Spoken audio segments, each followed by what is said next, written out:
think we're good to start. So hey everyone, welcome to our webinar, e-commerce holiday planning. Prepare your online store for Black Friday and Cyber Monday. So we usually see companies struggling, to develop the right marketing plan and a strategy when it comes to the holiday. So that would be a main topic that we're going to discuss.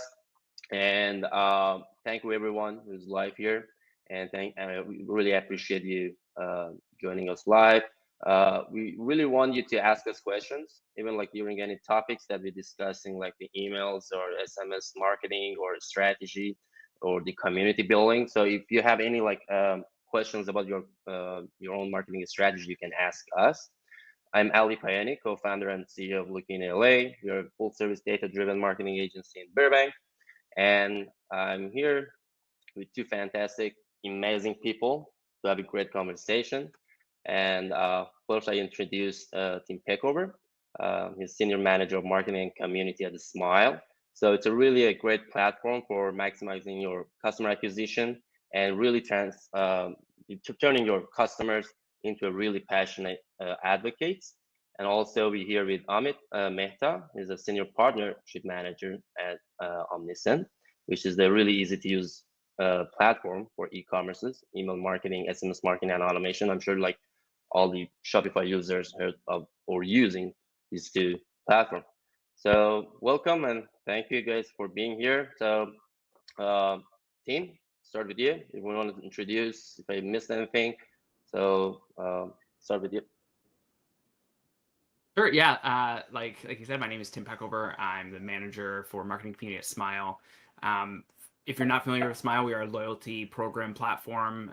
We have over 80,000 customers across BigCommerce, Shopify, and Wix. And we really just make it extremely simple to start a loyalty program. You can start building brand advocates, turning those one-time sales into loyal customers. And it's a busy time of year for loyalty and retention. Obviously, everyone is thinking about how do I acquire those new customers, but also all the ones that I've already acquired throughout the rest of the year. How do I keep them coming back? How do I get them to come back to my store for Black Friday versus going to one of my competitors? So I'm excited for this talk. Nice. Great. And Amit? Yeah, thanks, Ali. Thanks, Tim. Obviously, these are two great partners of us over here at Omnisend. As Ali mentioned, a high overview of us.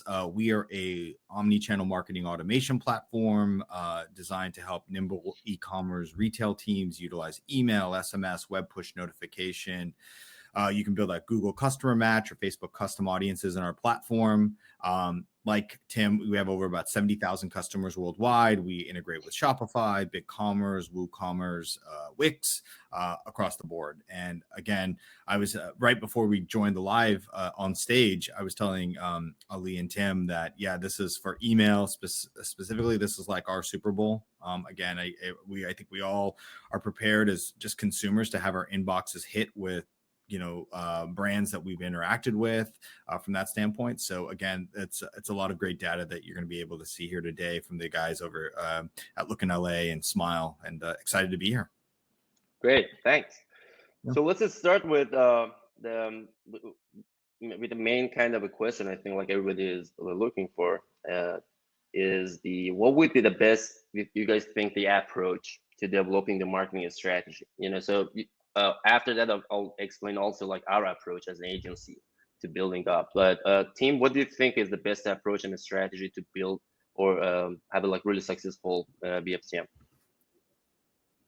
Yeah, so the way that we look at things at Smile is, obviously Black Friday, Cyber Monday is important, but something we talk about a lot this time of year is making sure that you're not focusing only on that acquisition. Something that happens often is you acquire all these customers over Black Friday, Cyber Monday, and then you don't do anything with them afterwards. And then you've got this big list and you're not doing anything with them. So something that we make sure that we remind customers, merchants to do is have a plan and have your Black Friday, Cyber Monday plan include what you're doing with all of those customers in the days, weeks, and months afterwards. Once things start to slow down closer to Christmas and the new year, what are you actually going to do with all those customers, and having that be part of your Black Friday planning. Obviously with Omnisend, like how are you going to email those customers? How are you going to use SMS with those customers? If you're using a loyalty program, how are you building in the features and how are you building out campaigns to remarket to those customers to come back? So they aren't just coming, checking as a guest and never coming back to your store again.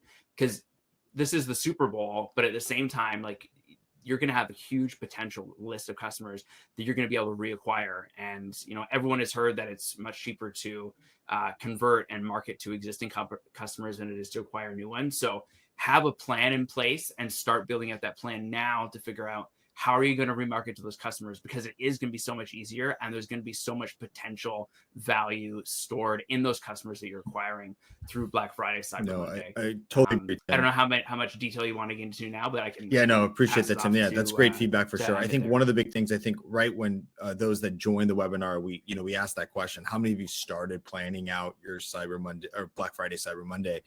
I guess one could say if you haven't started, you're behind. But I think at the same time, it's really important that you have to, create a content calendar, understand what those dates are. I know that historically, when we look at Black Friday and Cyber Monday, a lot of people use discounts as a way to engage, to get those customers.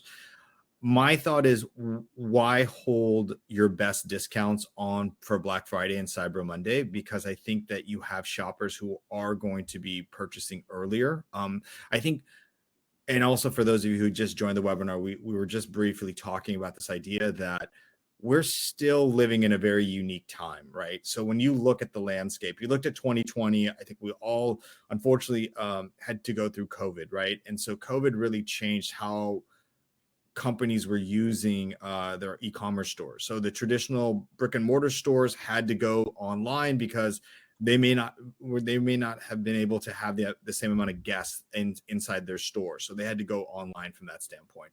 I think that we're still facing that as well. I think we have a cross between COVID, we have more competition online, et cetera. So it's really about your messaging and really connecting with your existing customers that are really important. And I think that you should start testing subject lines, testing discounts, testing all of that now, because that's going to give you better data points than waiting for Black Friday and Cyber Monday. Sure. And yeah, it's building that playbook, right? Like if we're using the Super Bowl analogy, it's, figuring out what your customers, what actually resonates with them. Do they want big discounts? Do they want fresh product drops? What is it that's going to actually bring them back over Black Friday, Cyber Monday? But you should be testing that now or even before now, so that you know what your customers actually want, and that you have that in your playbook. So when you're building out your content calendar, you're not just making best guesses of what discounts and what plays to make, but you actually know because you understand your audience. And it's using segmentation and all the, the superpowers that comes with a platform like Omnisend, that you can actually do that and find out what your customers like. You can run polls, you can segment your audience and A/B test to find out what actually resonates with them, so that when the time comes, you're giving what they actually want. Exactly. So what we do is, like, when we are creating that playbook or a strategy, so what we do is we increase the, so this is like for all the e-commerces here that you're planning, you want to increase your ad spend by up to like 75% that we recommend during the September, or even like you can start with August. So that's kind of like a playbook or planning you have to have really from maybe in Q2.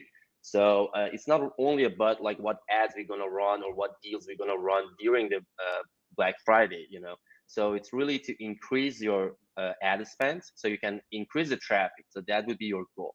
So we wanted to increase the traffic, especially in September. And then this is gonna be increasing the number of the people you have in the pool. And then, as Tim said, you wanted to retarget them after that. But you wanna bring more people into your marketing funnel in September. Starting September would be really good. And then you're planning to run the sale for the Black Friday and Cyber Monday. And then you can also segment your audiences if you want to run like VIP sale to a specific like group of people, and then, so you have to have that plan as well. And based on the type of the landing pages, email efforts, and all the campaigns that you're running, you can direct them to the different type of like the landing pages, and make sure that you're creating the audience list for each landing page. If you're using, for example, like Google Analytics, you can create a really audience for every campaign that you are driving traffic to. So that would be kind of really important that many businesses miss to increase their ad spends in September or let's say if you were in October, it would be good still, but you want to make sure to do it on September. And then, as Tim said, I mean, like retargeting definitely post Black Friday and Cyber Monday is really important. And then the point is for this year, 25th, if I'm not mistaken, we have a Thanksgiving, and then we have Black Friday, Cyber Monday, then you go to the Christmas. So after Cyber Monday, you have to have this strategy to transition to the Christmas sale. So, and then you have that audience that you build up from September. So that would be really, really helpful. So last year, Shopify alone generated $5.1 billion in sales. And this is like 2x compared to 2019. So we have like maybe less 20% sales compared to 2020 on all across the board in the e-commerces, but we predict that this time also. I think Ali, I just want to point out one thing. I think for the those online, technically, it doesn't end on December 31st, 2021 holidays, because what you've got to look at is that obviously Christmas is a huge day, but you also have Kwanzaa right after that. You then also have National Returns Day that is in January. So to be fair, you actually have about a 2-month sprint that you want to go until like mid-January, because when National Returns Day occurs, that's still opportunity for folks that you guys can, you as retailers can market to as well. So don't, the big thing is don't feel like once Christmas is done, you've lost all your opportunity. You still have about another almost about maybe 16, 17 days, even maybe 20 days to still keep that messaging going, because people are going to return items that they have. So you want them to use, you want them to go back to your store, right? And use that credit or gift cards that they might have. So just know that it's a marathon, not a sprint over the next few weeks that you have going. No. Great point. As the one of the tools or the way, maybe the tactics to really attract more people and increase when you're increasing your traffic and you can gather more information from the all your traffic. Forrester research found out that all the companies, they are increasing their investment by 30% on building a loyalty and community. And we see this across the board in all the clients that we created that using a Smile platform. So we really see that kind of attention that we get from all the people, and the number of the members suddenly, like in a month, get to the like thousands people joining the reward programs. So Tim, what do you think on that? What do you think, like why these building the loyalty program, building the community is important, and even like it can help for the holiday sale? Yeah, absolutely. So something that we see brands do like right now, and something we've been talking about for a long time, is not just thinking about loyalty as your loyalty program, but making it part of building a brand community. And making sure that your loyalty isn't just bolted on. It's not just, oh, like we have our main website and then we have, oh yeah, we installed whatever platform it is and you can earn points on it, but making sure it looks and feels like your brand, having it be branded, injecting all of your loyalty information into your emails. So when they're getting an email, it's personalized with, how many points do they have, how far away are they from the next VIP tier, and just making it part of like a cohesive experience. If you're using VIP tiers, at some of your higher stages, give them special access to, a private Facebook group or a private Instagram account where you give them like behind the scenes views and stuff like that, and making it really exclusive. It just kind of builds this idea of a brand community that they're bought into the brand story, and they don't necessarily want to come back only because they love the community, but that's part of it. They actually have actual loyalty to your brand, not just to the discounts that they can get from your points program.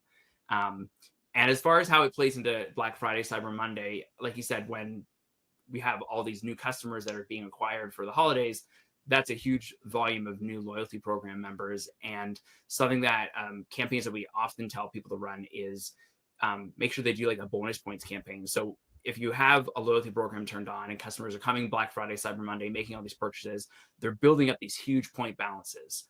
And sometimes if they're not planning on coming back, they just sit there.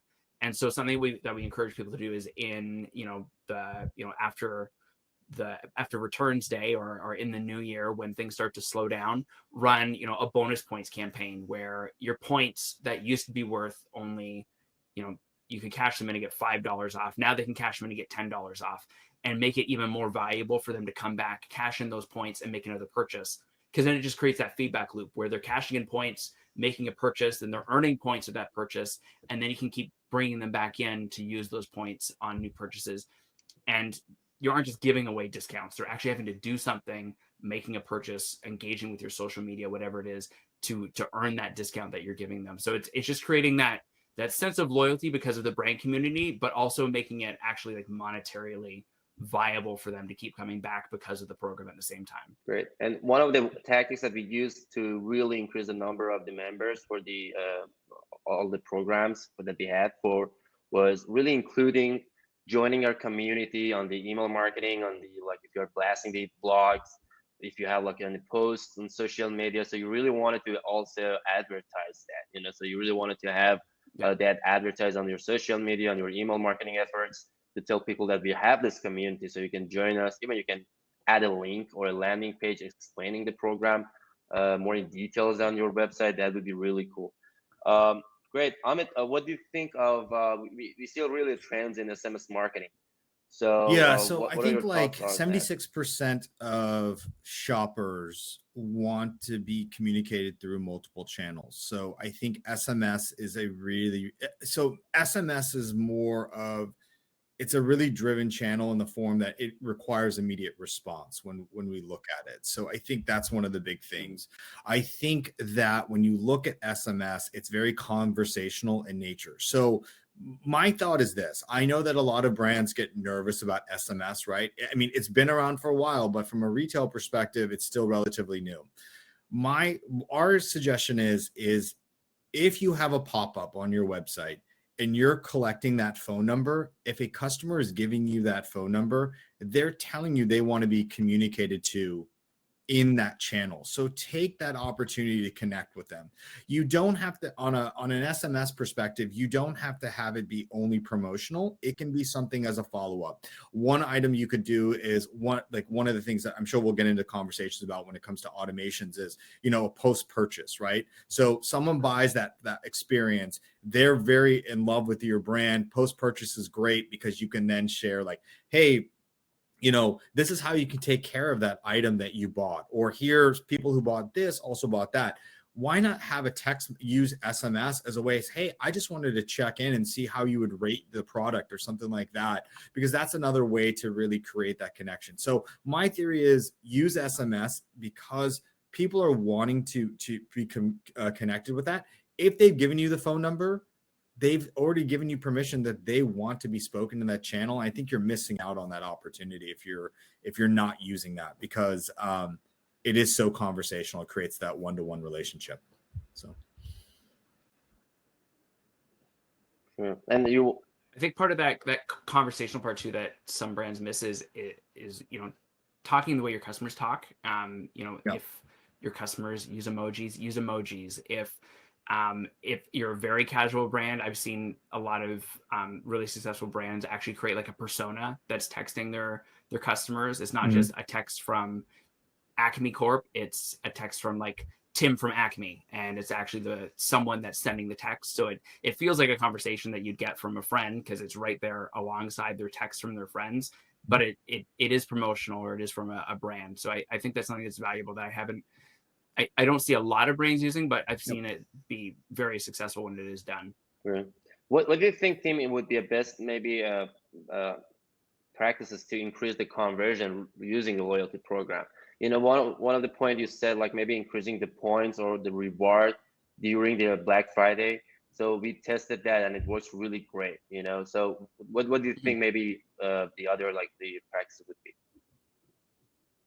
Other than making sure that you promote the program and like the value of it, I think is really important. So, not just, putting a banner on your website that says we have a loyalty program or join your community, but actually talking about what are the perks, what are the benefits. Often we see explainer pages where they break down, these are all of the perks and benefits of joining our program, and linking to it in emails, like you said, embedding some of that information. Something else that we, not every platform has this feature, but Smile has this feature where we call guest earnings, where you can actually reward every single customer with points, even if they check out as a guest. And then you can automatically email them afterwards and say, hey, if you create an account, you can claim 500 points, and it just brings it back in and forces them to create that account if they want to claim those rewards. And then it just lets you remarket to them afterwards, because now you've got that opt-in and now they're part of the community. And we've seen that be really powerful. And the other thing is, on-site notifications, whether they're pop-ups or nudges, or SMS, that even, external via SMS, but and just bring them back to your website to promote the value of the program. I think that's the gist of it, is making sure that you're actually communicating the value of your program, what they can get out of it, not just the fact that you have one.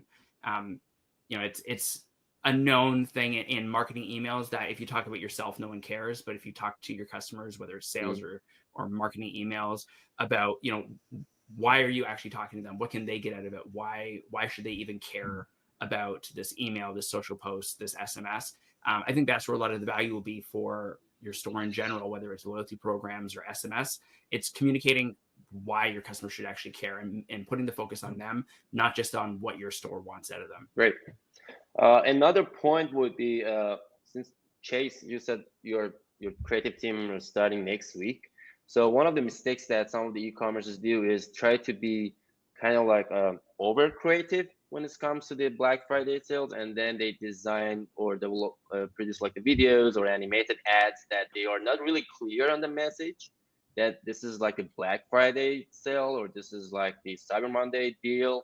And even like we see in some of the emails that we like analyze from the other companies, is they've made that mistakes. And when we are running an A/B testing, kind of like a campaign where we have like more creative kind of like the designs or the messaging versus really clear to the point emails or creative, let's say ads on Facebook or Google ads, when we have like saying what we are really our promotion is, we get really like up to triple the click-through rate, and even conversion up to 5x on the one that is really clear, because people are getting bombarded with all their brands. And if they are selected like 4 brands that they wanted to make their purchase during the Black Friday up, so they really already decided that they're going to shop from you. And if you started really the plan I set on September to really increase the traffic, so you already bring a lot of people. And when it comes to the consideration, they really need to get the right message.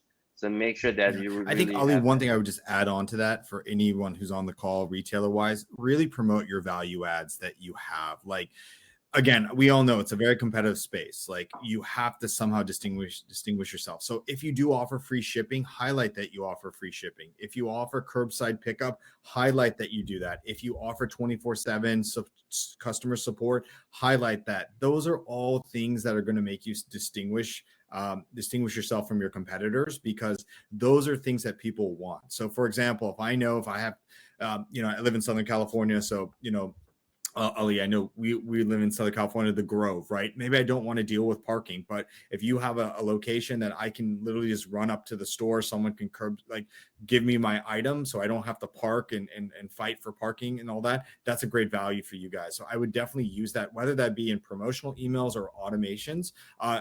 Really promote those value adds that you bring to your as an organization as a whole. Great. Another question I got was, how many emails should we send during the whole like planning? So I would say it's based on really the number of the audience you have, so you want to check that for sure. You don't want it to kind of like spam them. You really want to have a really thoughtful process on the email marketing. We were discussing with a Guitar Center they have like millions of like subscribers, and they do like 2 emails per day. And so that makes sense, if you have like 2.5 million subscribers. So, but if you have like 20,000 or 200,000, so you want to be really mindful about the workflow and your email marketing strategy. And one of the changes would be iOS 15. So we know by iOS 14, the privacy changes on the Safari and iOS devices really not giving any results to the Facebook and Instagram. So that's really important to know what exactly works, because your A/B testing or the data that you want to get from the campaigns you already should be really aware of what comes next. So, Amit, what do you think is changes in iOS 15 and email marketing? For those of you who aren't familiar with this, basically the new update from Apple will basically render open rates as obsolete. So that means you'll lose historical important measures for determining how a subject line might have resonated. Because we're not going to be able to see open rates. And so for those of you that are not really have not seen it, or maybe have not updated your iPhone yet, what it now has in the iOS 15 update is it has a protect mail activity feature. So it will mask whether the receiver of the email, if they've interacted with the email or they have not at all. So all emails will be marked as open regardless if the individual opens it or not. So Apple started this. There's no doubt that Yahoo's going to follow, Gmail's going to follow, etc. So I think the big thing there is to really, when you look at a subject line, be very clear about what the subject line is, add an emoji so you know at the end of the day. So I should say the customer who receives this knows what this message is, and be very direct. I mean, don't hide it. Be very clear, because that's going to really help determine that. You know, Ali, I was just thinking of what you were saying when it comes to the amount of emails as well that you can send out. You know, it's one of those things that, you know, I'll read this quick stat. So like what we found at Omnisend was that, you know, I don't know how many of the attendees right now have a lot of automation set up, whether that's welcome series, shopping cart abandonment, etc. But basically, automations in 2020 generated about 29% of all email orders. However, that the automations only make up 2% of the overall email sends. So that what that means is these are powerful things that are, you set it, you constantly you test it, but they're producing results where it's not requiring you every single day or every week, hey, what's the new promotional email we send out? These automations can do a lot of wonders for you, and they generate so much revenue compared to how much of the volume they make up of overall emails being sent out. So just, you don't have a welcome series, you don't have a shopping cart abandonment, set those up, guys. Those are the two most fundamental ones, because first of all, you're welcome into your brand, telling the story on the welcome series, and the second one on the shopping cart abandonment. These are people who are interested in your product, put an item in their cart, and they abandon it. So that's low hanging revenue for you. That's low hanging fruit for you guys as retailers. So I don't know, Ali, what will you say about that? But I know you guys do pretty extensive work on automations from that standpoint. So. No, you're absolutely right. One of the other tip would be on the timing of the sales is last year, 9 a.m. on the Pacific time on the Black Friday. That was the best time for the sales. That generated 150 million in sales on Shopify platforms. So you don't want to miss like even so knowing like 9 a.m. Pacific time or 12 Eastern time. So that's really a best time that most people buy. So you want to have really created your email marketing, SMS marketing, your ads. You really wanted to make sure that you get the best out of that time. And another point would be really upselling and cross-selling. So team, what do you think?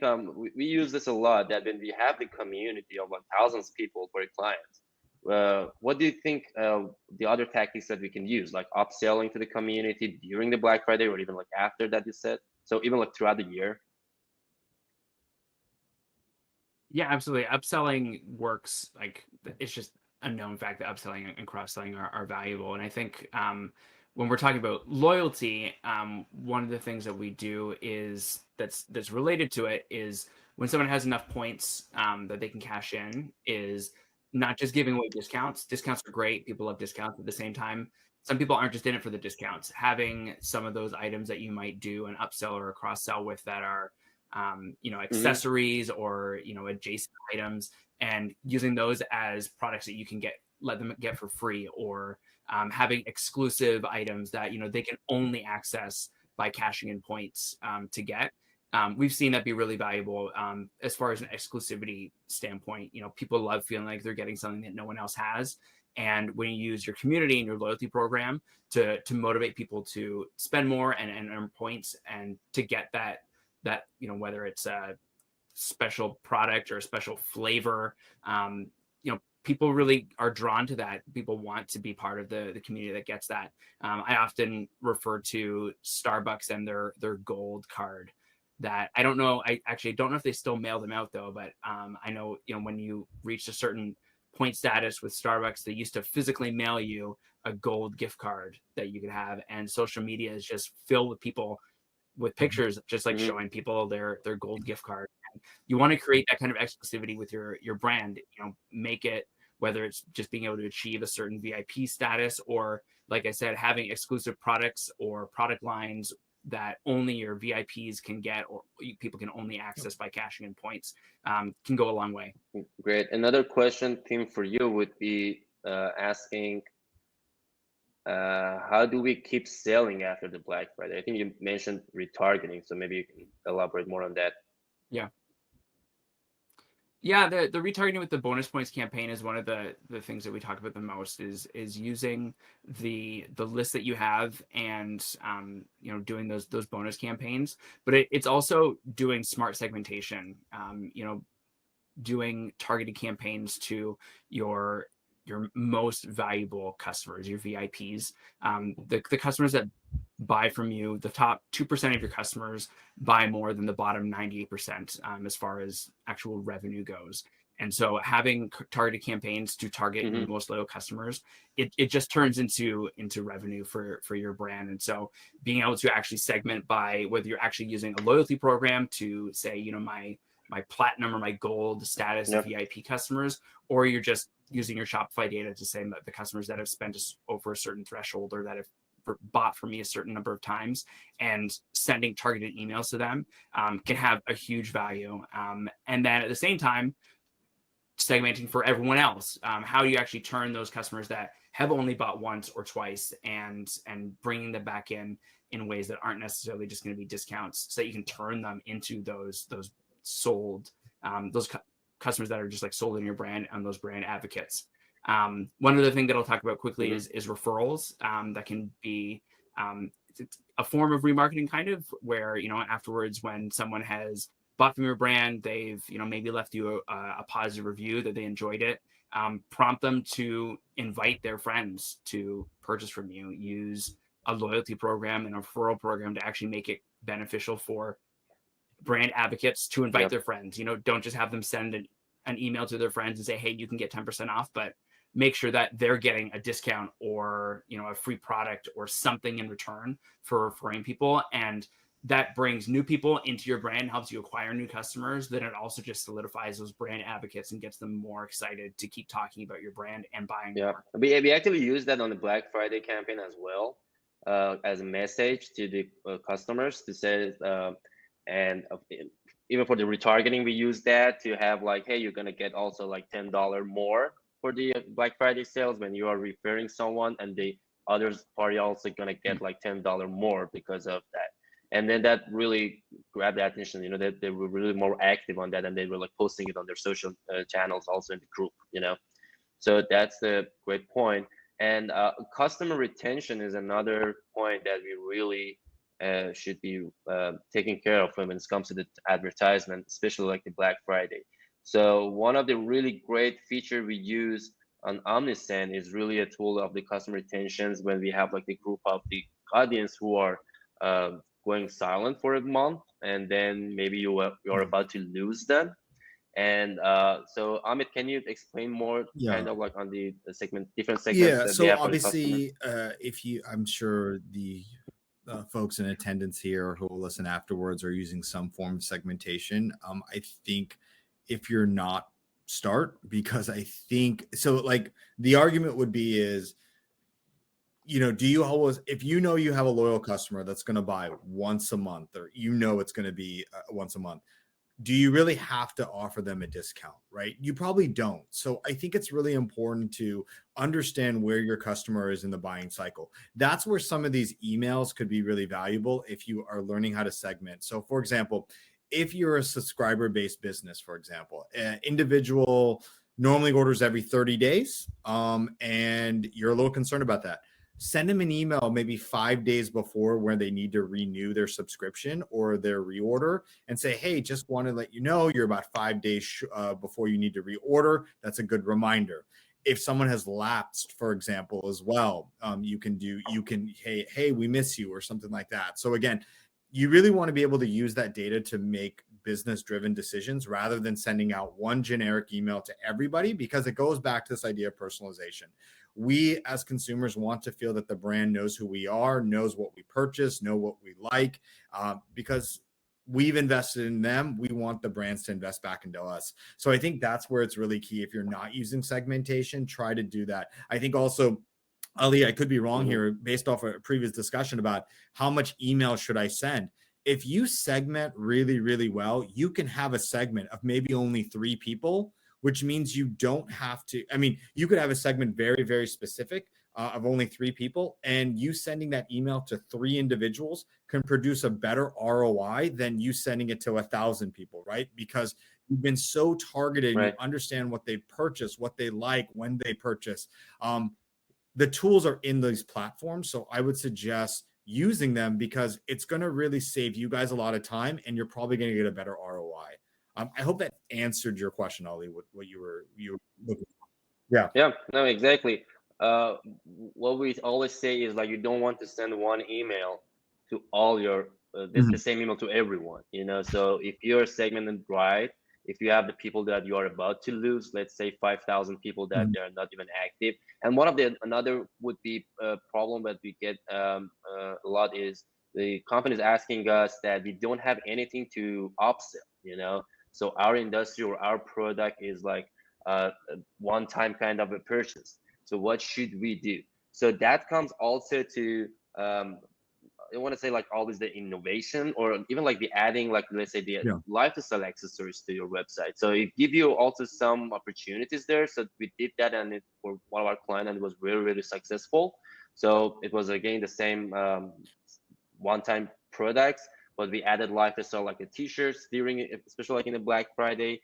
And then to your point, when we are segmenting, say like my loyal customers are like 25 people.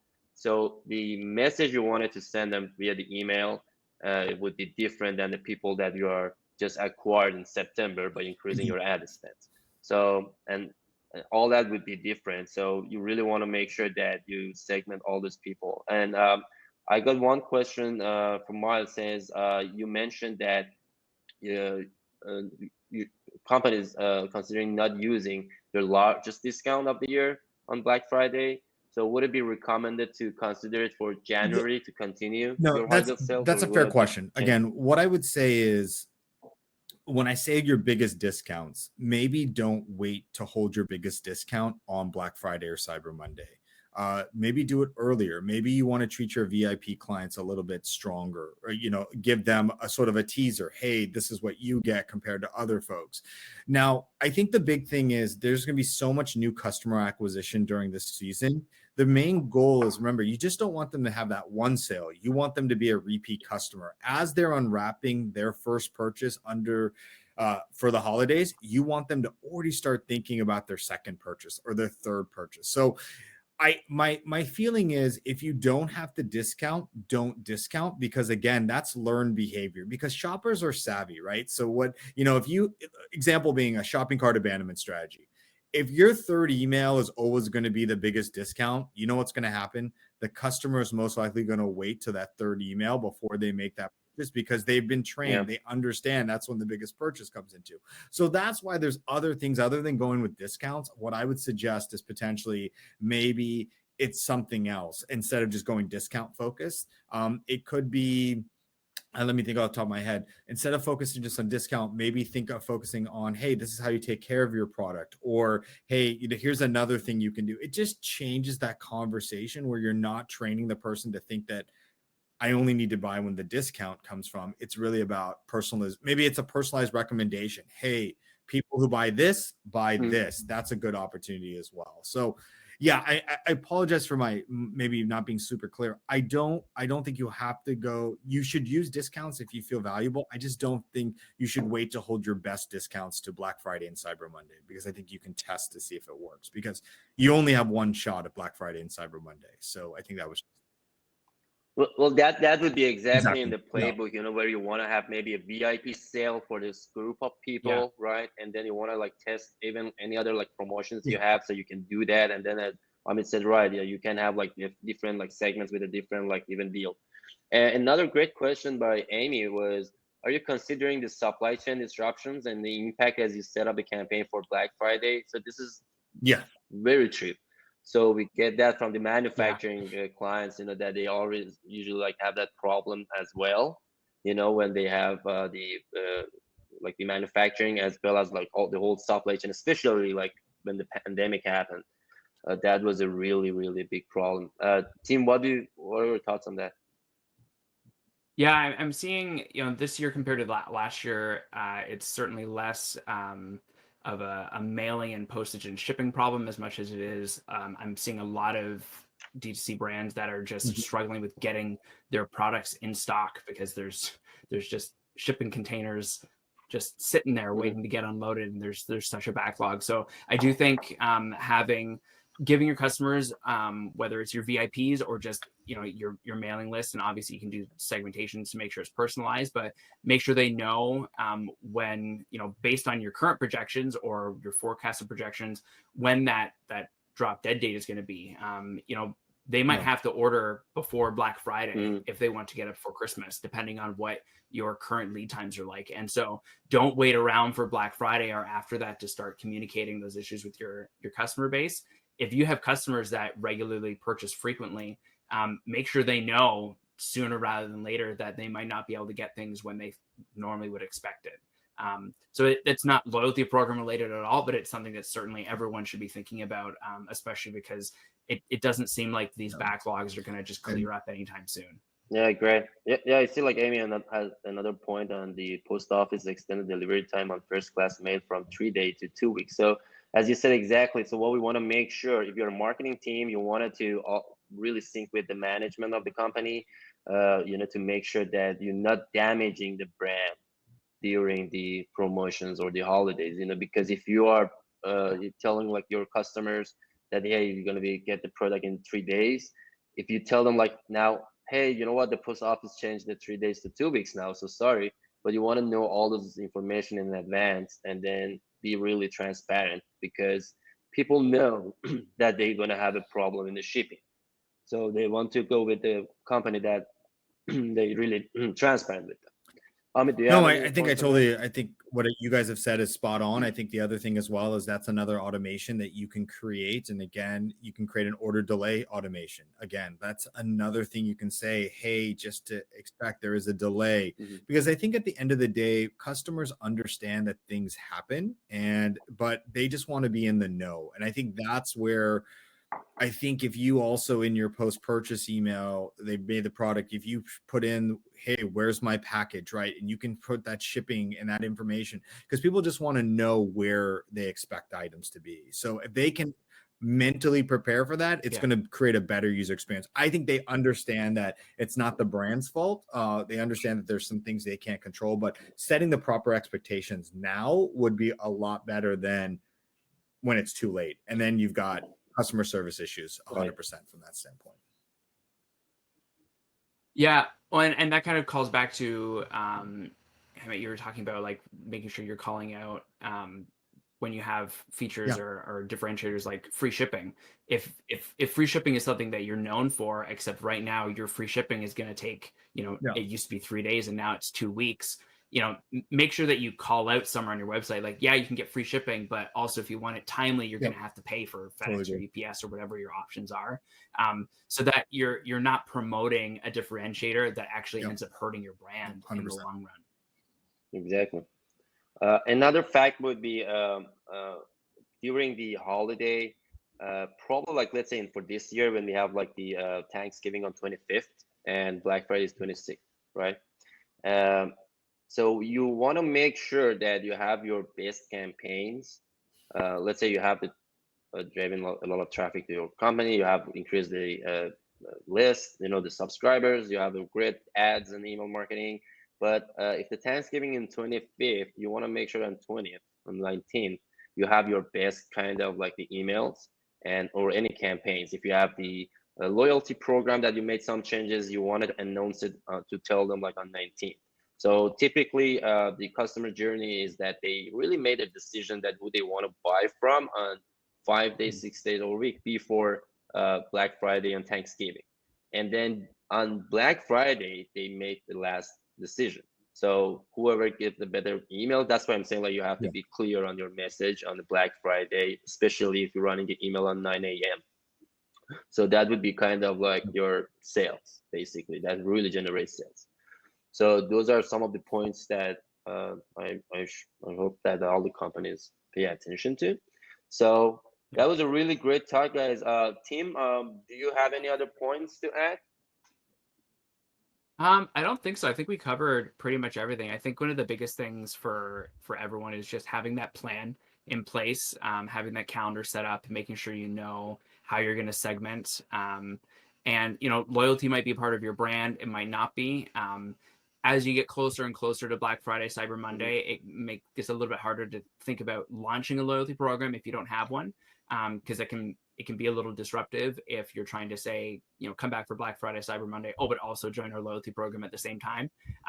So it's just known in marketing best practices is to have a clear call to action, right? And so right before Black Friday, Cyber Monday, I mean, you guys have said it multiple times, is make it really clear what you want people to do. If you're advertising your Black Friday sale, make sure it's clear. If you want them to enjoy your loyalty program, make sure that's clear and you are giving that value, and that your customers know what value you're trying to communicate. And check out the smile.io if you want to learn more and if you want to have really have an awesome loyalty program.